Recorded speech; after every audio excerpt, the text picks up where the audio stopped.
happening, everybody? It's Sean with Reactions to the Classics. And today we got a Blue Nile artist sampler brought to us by a friend, longtime supporter, and patron of the channel, AnCat Dub. Thank you, AnCat Dub. Appreciate you. Appreciate all the patrons who make this thing go. If you'd like to support us in any way, check out that Patreon link below or the patron link on the end screen. We could not do it without the patrons. All right, AnCat Dub knows a ton about music. Always appreciate what they bring to us. They did all the research. I don't need to do any more. I mean, I did some, but it wasn't any different than this research. This is all AnCat Dub's research. I have listened to one Blue Nile song on a top 10 a while back, but, nothing since then. So AnCat Dub says the Blue Nile are an archetypal cult band, releasing their debut in 1984 to absolutely no fanfare and slow sales. They quickly scored some impressive reviews in the UK, and over the years, the band's record sales and reputation have quietly grown in the background behind all the diva and rock star posturing of the mainstream pop artists. The band hails from Glasgow, Scotland, and is made up of singer-songwriter and guitarist Paul Buchanan, bassist-songwriter Robert Bell, and keyboardist Paul Joseph Moore. Although mostly ignored by the pop music scene, the Blue Nile have had friends in high places, and among artists who have collaborated with the Blue Nile are Julian Lennon, of course, son of John Lennon, Robbie Robertson of the band fame, Annie Lennox of Eurythmics, Michael McDonald of Doobie Brothers and Steely Dan fame, and American trumpeter Chris Botti and Peter Gabriel. Singer-songwriter Ricky Lee Jones sang with Paul Buchanan on an unplugged duet version of the Blue Nile's Easter Parade, and this video is available on YouTube. Rod Stewart, Tom Jones, and Isaac Hayes have all covered their songs, and Bono of U2 and English songwriter Matt Healy have both cited Paul Buchanan and the Blue Nile as an influence on their work. Britain's New Musical Express stated, quote, "The Blue Nile allow their music to find its own atmospheres, to correct any misunderstanding.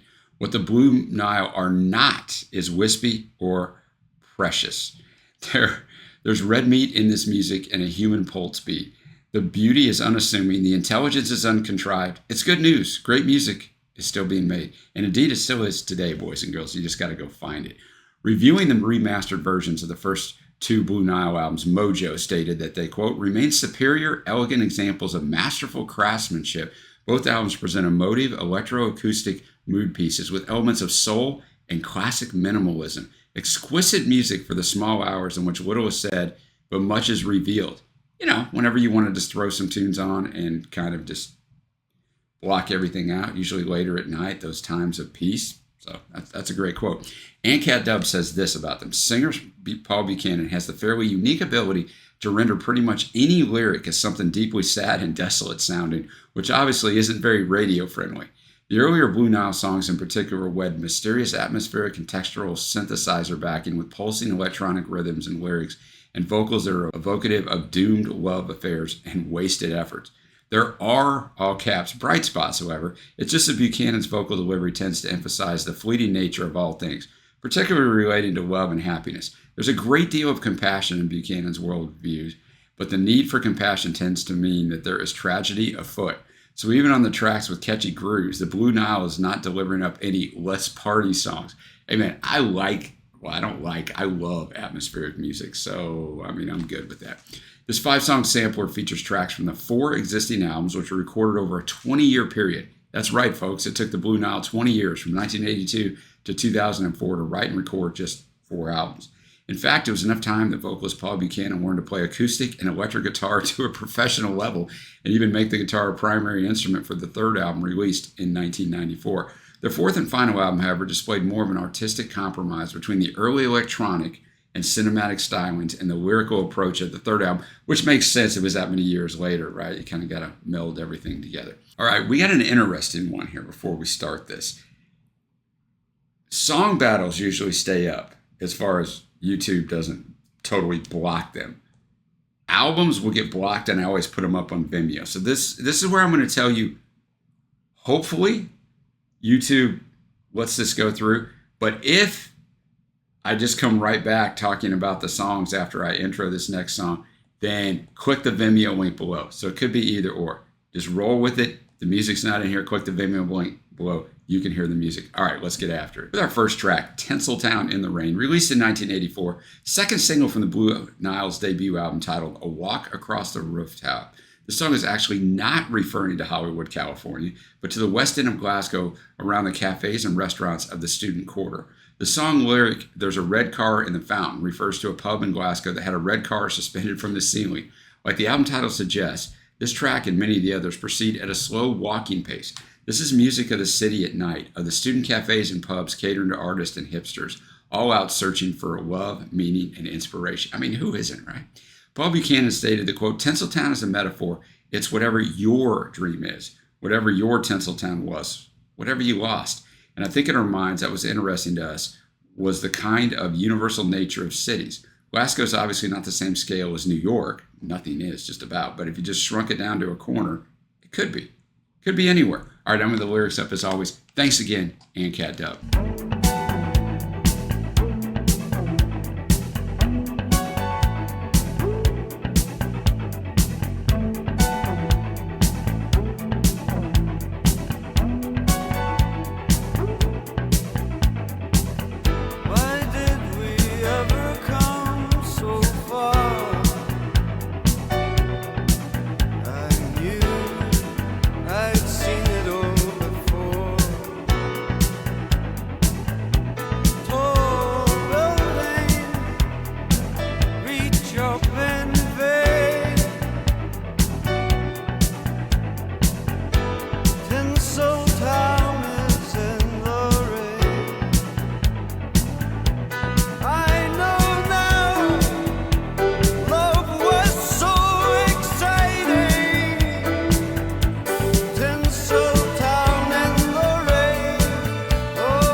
All right, Tinseltown in the Rain. Most of these songs are longer than a normal song would be, which is, in the 3.5 to 4:15 mark.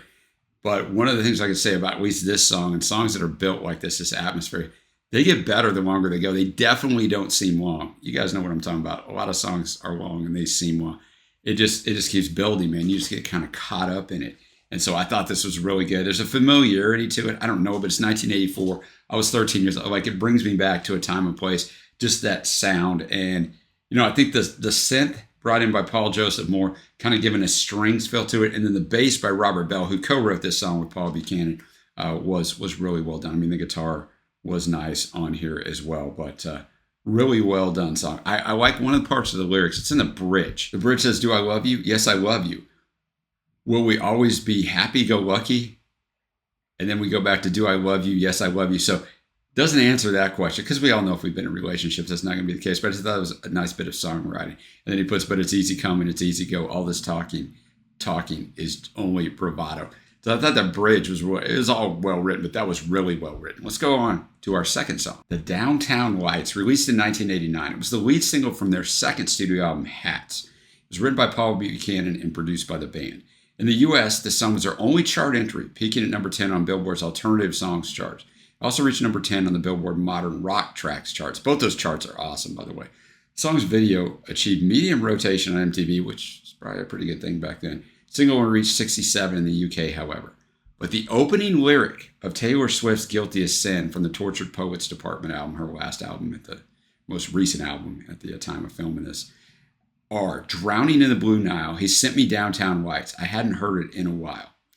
So ANCAT Dub says streaming numbers for the Downtown Lights rose from 3,000 in the 4-day period before the release of Swift's album to 48,000 in the same period immediately after, an increase of 1,400%.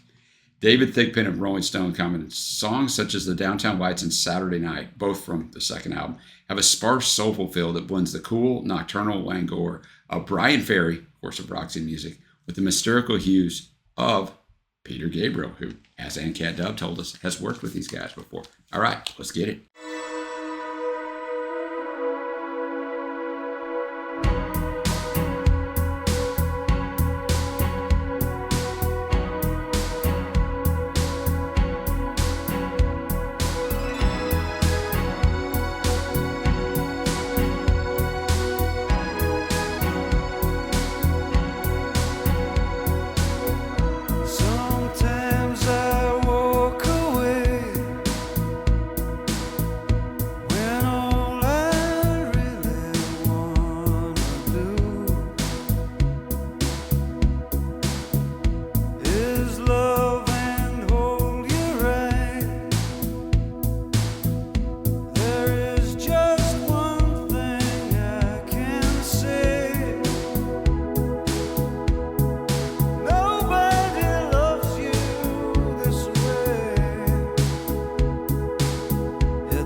chimney tops and trumpets, the golden lights, the loving prayers, the colored shoes, the empty trains. I'm tired of crying on the stairs. The downtown lights.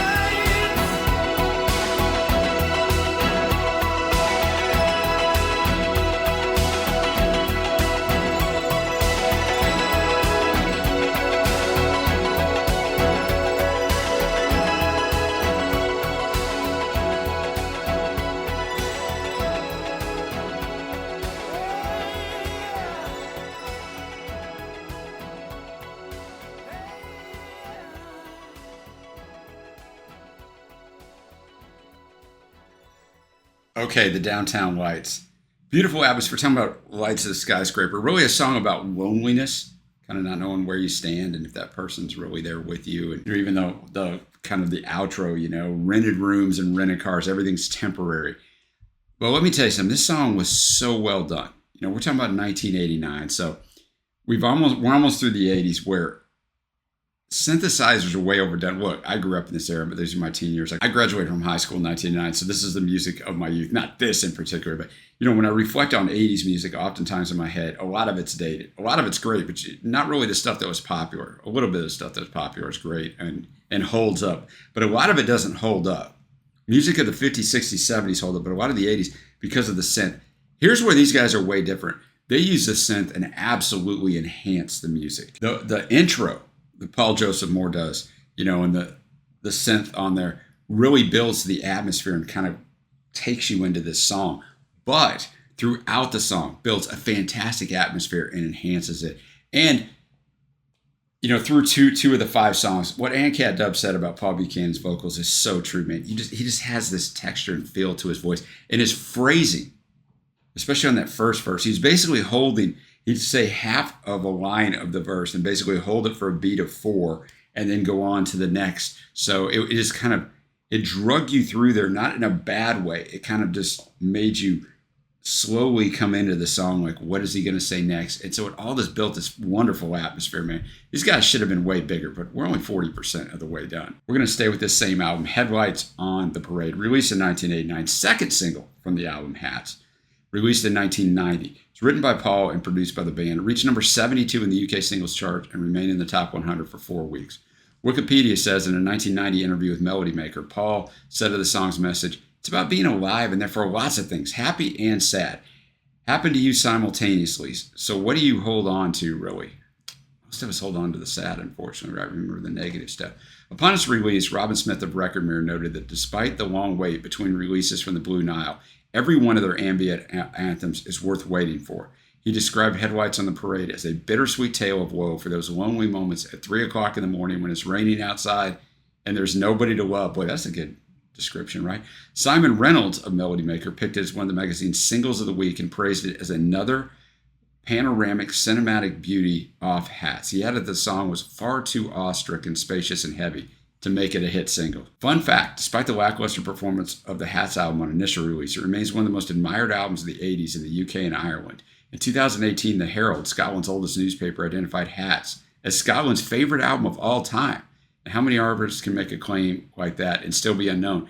That is really crazy. You know the quote before that about not being a hit single. Boys and girls, hit single does not translate directly to great song, right? I mean, it could, but it surely doesn't always.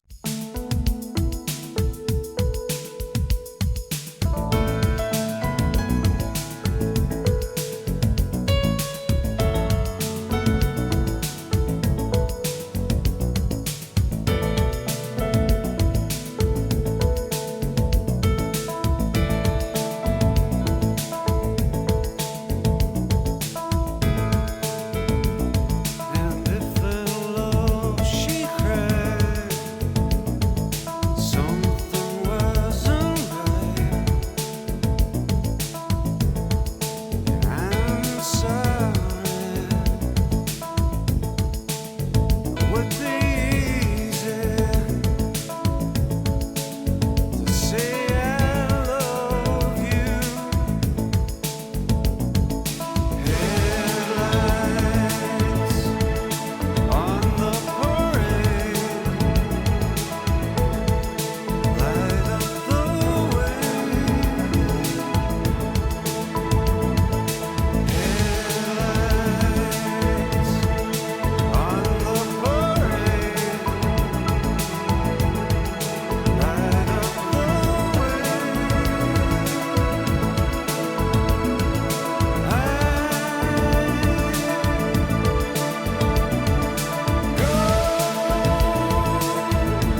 Very similar to the previous track, In My Praise, with the synth. Well, it doesn't have to build quite the same atmosphere. It's fantastic. It's really, a lot of it is about Paul's vocals, but they work synergistically together fantastically. And this song doesn't end well, as it's kind of melancholy throughout, and then at the very end, the outro, Only Love Will Survive. Yeah.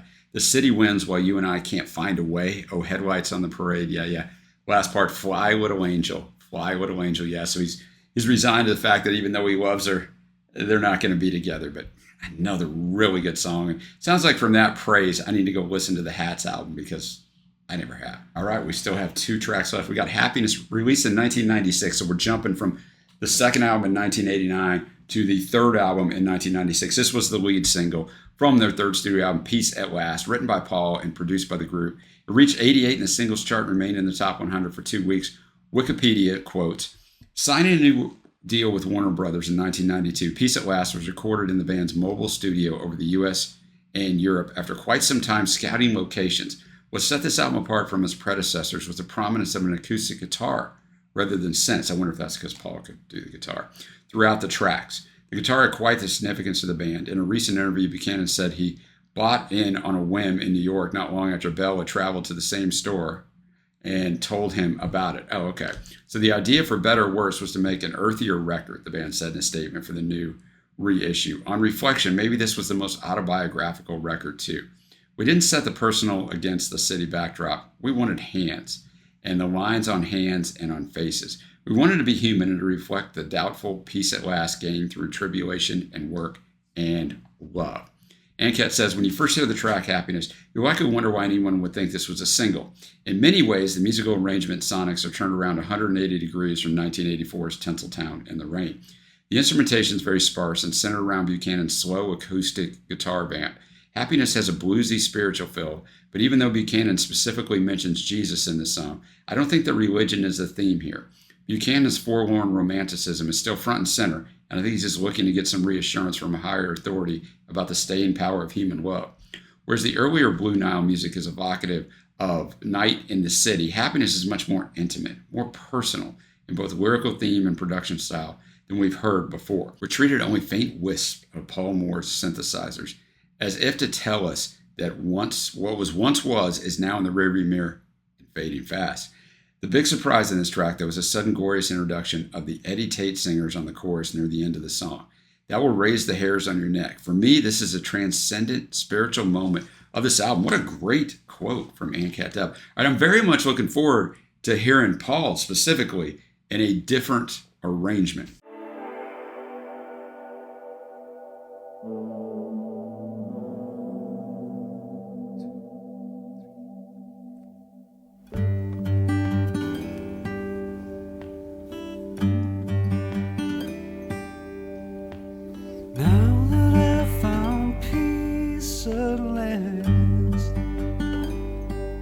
Tell me, Jesus, will it last? Now that I found peace at last, tell me, Jesus, will it last? Birds were laughing in the trees, it's only make believe. It's only love. It's only love. It's only love. So dear, I wanna hold you, treat you right. Cigarettes, the morning light, can do wrong, but I will do right.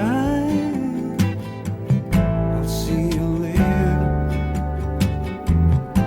be alright. Yeah, yeah.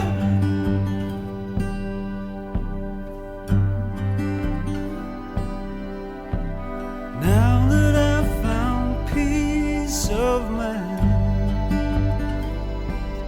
tell me, Jesus, is it mine? Now that I've found peace of mind, Tell me, Jesus, is it mine? The birds are laughing in the trees, and in the empty breeze. It's only love. It's only love. It's only love. Listen, I wanna hold you and treat your hand. The cigarettes, the morning light. I can't do wrong. I can't do right. I'll see you later. Be alright. Yeah, yeah.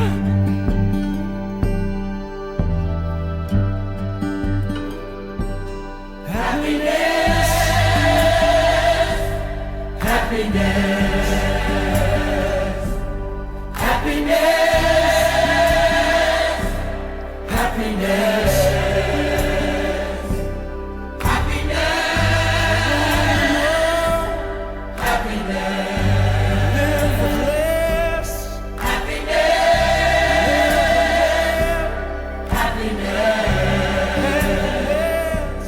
happiness.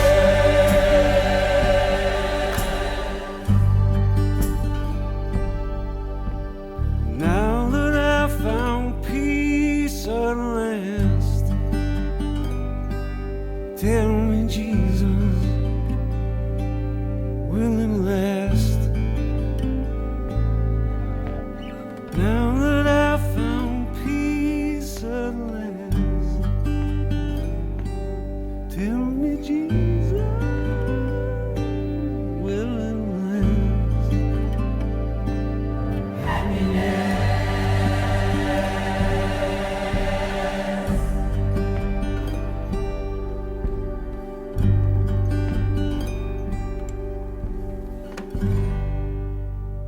All right, Happiness. Definitely the Eddie Tate singers coming in. It was a great production, perk there. Fantastic. Definitely punched up the song. Not that it needed punched up, but it was a nice surprise. I mean, obviously I knew it was coming because Cat Dub told us, but really well done.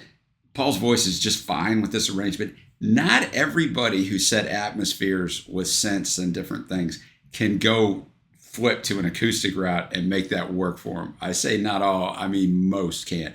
Paul pulls it off perfectly. Song is great. I also think it's about love, like love with a significant other and not love in a religious aspect with Jesus. But I also see it could be applied in both ways because that could be the happiness he's talking about and will it last.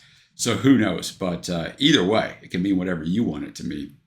It's really well done. And we're to our last track. She Saw the World, released in 2004 from their fourth album, High. When it was released in 2004, it became the Blue Nile's first top 10 album on the UK officials chart countdown, peaking at number 10 on the album chart. Wikipedia tells us the album received generally favorable reviews, with many critics considering it to be a stronger album than their previous effort, Peace at Last, which the last track was off of. AllMusic said the Blue Nile returned with a more balanced album than Peace at Last, and Buchanan is brokenhearted again. Thank the stars. He's been struggling with fatigue and illness, and as selfish and inconsiderate as it sounds, it's brought the spark back to his writing, giving the time to sink in. The album fits well in their canon. I mean, yeah, fatigue and illness, I've dealt with that a lot over the last 18 years. I get that. It does change things. The Guardian believed that with High, the emotional commitment of Peace at Last is combined with the observational detachment of the earlier work. In pop, most people do their best work within 5 or 6 years. How extraordinary, then, that after more than 2 decades of activity, the Blue Nile remain on course. Their range expanded, their focus more refined, unshaken in their determination to proceed at their own measured pace. Cat Dub says the song She Saw the World was made available as a promotional single, but never officially released to the mass market. For me, it's the one album track that pulses with the same energy and mystery of their 1980s repertoire. And critic Richard Williams wrote, "The urgent She Saw the World is propelled by the kind of mid-tempo 4/4 time that pushes ahead of the beat. Think of the Beatles' Things We Said Today or the Stones' Honky Tonk Woman under pensive, hovering strings. A magical contrast. That is quite the buildup."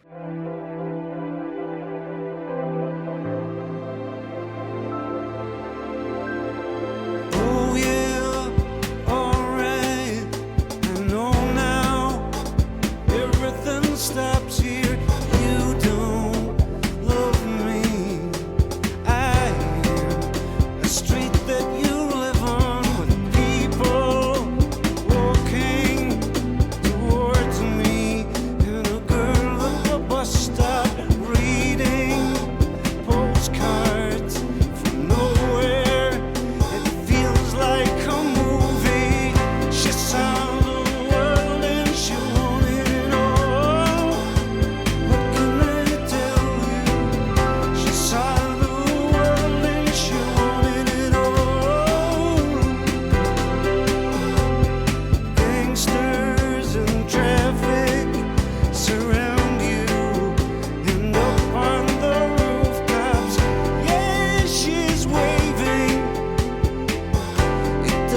She saw the world. I think a song basically about maybe he was with this girl, but then she saw the world and wanted it all. She wanted to go out. I mean, some of us have experienced that early on in our life. You're with someone and they went, no, I want to go out and, see the world. And so I can't be with you. And I think that's basically builds this atmosphere. This. So it definitely harkens back to the first 3 songs a little bit there. But I thought it was well done, and especially after this long of a time. I did some research on, why did they make only those 4 albums? Why did it take so long? Part of it was their perfectionist ways, but a lot of it was a lot of heat in the band, and more eventually didn't come out. They're going to go on tour in 2005 for this album, and more stopped contacting them back, so they figured out they were done. But Paul and Robert still did some stuff together for a little while. But anyway, that was really well done. And speaking of really well done, this collection was so well done and so well put together by Cat Dove. Super appreciate it. Took us through the band. My favorite tracks on the album, I liked them all, but it would be the Downtown Lights and Headlights on the Parade off the Hats album. But super enjoy this kind of music. They definitely should have been bigger than they were. Why weren't they? I don't know. I mean, part of it is going that long between albums, but that's not all of it, but that's part of it. But let me know what your favorite tracks are from this artist sampler. Thanks again to Cat Dove. If you haven't already, hit the subscribe button, give it a thumbs up, and until next time, guys, I will see you.